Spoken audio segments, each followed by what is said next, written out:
A decade ago, purchasing software was a simple, one-time transaction. You bought a license, installed the program, and owned that version of the software for as long as you wished. Today, that model has almost vanished, replaced by a landscape dominated by recurring subscriptions. From basic productivity tools to simple calculators, software developers have shifted their offerings toward monthly and annual payment structures. This transition is not just a technological shift, it is a calculated response to the economic incentives of digital markets. Subscription pricing has reshaped how software companies are valued, how platforms structure their fees, and how consumers interact with their devices. In this video, we will examine the hidden economics behind subscription apps. We will break down how recurring billing inflates corporate valuations, how app stores incentivize subscriptions, and how cognitive biases keep consumers paying for services they rarely use. To understand the rise of subscription apps, we must examine the shift in how financial markets value software companies. In the old model of one-time sales, software firms experienced highly volatile revenue cycles. A company would generate massive sales during a major update release, followed by months of declining income. This volatility made it difficult for management to plan long-term development or hire staff with confidence. Subscriptions, by contrast, generate monthly recurring revenue, or MRR, and annual recurring revenue, or ARR. This highly predictable income stream allows companies to forecast future cash flows with high accuracy, reducing financial risk and making software firms much more attractive to venture capital and public stock investors. Financial markets reward this predictability with higher valuation multiples. A subscription software company with $10 million in recurring revenue is often valued significantly higher than a company generating the same amount in one-time sales. This premium exists because recurring revenue represents a highly stable asset. To optimize this stability, companies track two key metrics: customer acquisition cost, or CAC, and customer lifetime value, or LTV. The goal is to keep the LTV to CAC ratio above 3:1, meaning a customer generates at least 3 times more revenue over their subscription lifespan than it costs to acquire them. Furthermore, once a user integrates a subscription app into their daily workflow, the switching costs become elevated. Users build databases, establish settings, and learn specific user interfaces, making them reluctant to migrate to competitor systems.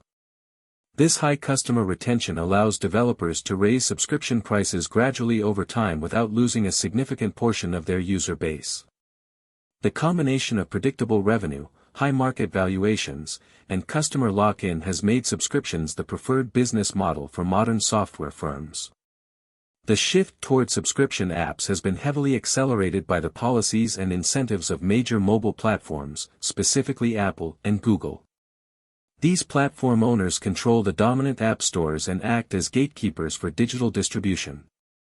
In the early days of mobile apps, both platforms charged a flat 30% fee on all one-time purchases and in-app transactions.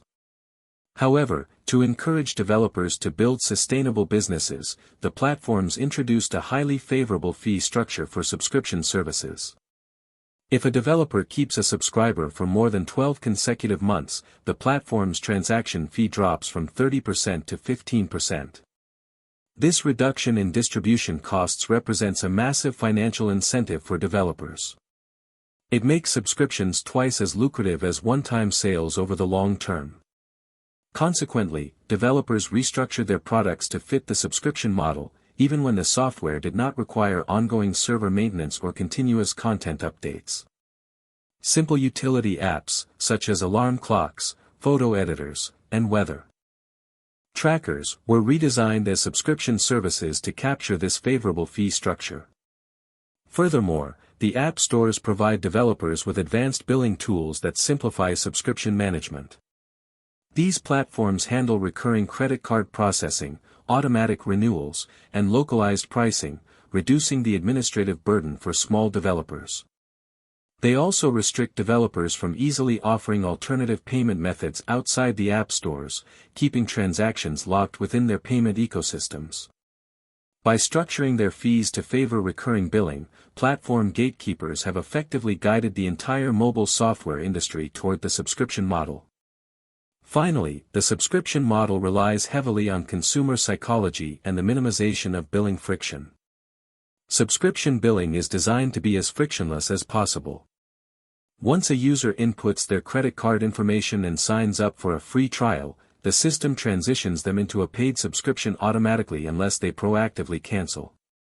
This automatic renewal mechanism leverages status quo bias, which is the human tendency to leave things as they are. Most consumers find the process of canceling a subscription slightly inconvenient, so they delay the decision, allowing the app to charge them month after month. This is further amplified by a phenomenon known as the subscription tax, where users pay for apps they have completely forgotten about or rarely use. Because individual monthly charges are relatively small, often $5 to $10, they do not trigger the same psychological pain of paying that a single $50 purchase does. Consumers frequently underestimate their total monthly subscription spend, treating each small transaction in isolation. App developers design their billing cycles to exploit this cognitive gap, knowing that underutilized subscriptions represent high-margin profit. To manage this environment and protect your household budget, you can adopt a simple checklist. First, audit your active subscriptions monthly through your mobile device's settings menu to identify and cancel apps you no longer use.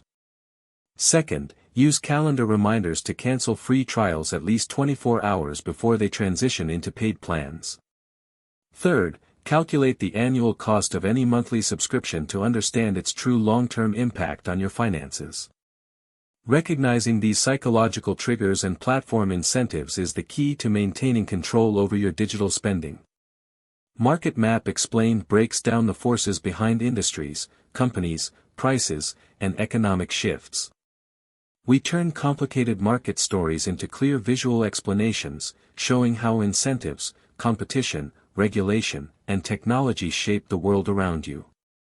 This video is general business and economics education, not financial, investment, or legal advice. Economic models are simplified for illustration purposes.